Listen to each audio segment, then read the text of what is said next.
नमस्कार, मी किरण आयरे. किरण किचनमध्ये तुम्हा सर्वांचं स्वागत. आज आपण थंडगार अशी सोलकढी कशी बनवायची ती बघणार आहोत.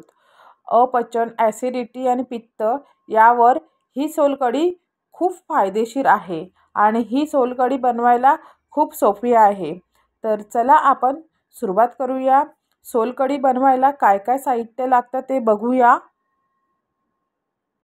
हे कोकम मी गरम पाण्यामध्ये अर्धा तास भिजत घातले आणि इथे मी ओलं खोबरं घेतले आहे आणि मीठ, मिरची, लसूण आणि जिरे घेतले आहे.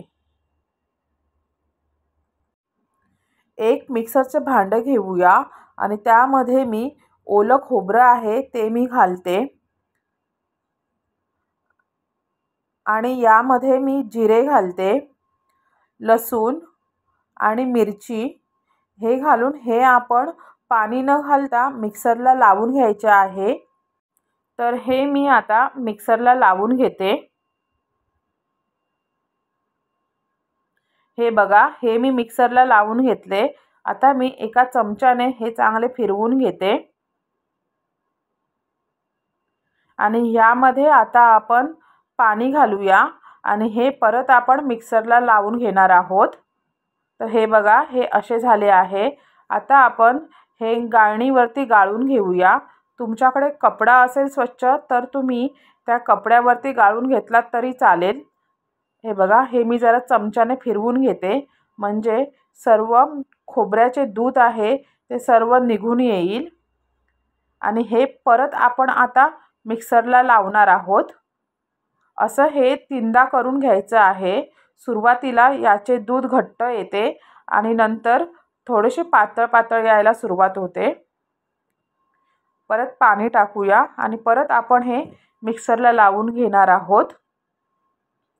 तर हे बघा, मी असं हे करून घेतले आहे. सर्व याचे दूध आहे ते सर्व काढून घ्यायचे.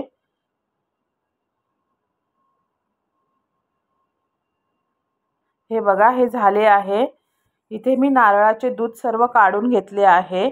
आता आपण कोकम भिजत घातले होते ते आता आपण हाताने चुरून घेऊया म्हणजे सर्व कोकमचा अर्क आहे तो सर्व निघून येईल आणि हे आपण आता गाळून घेणार आहोत.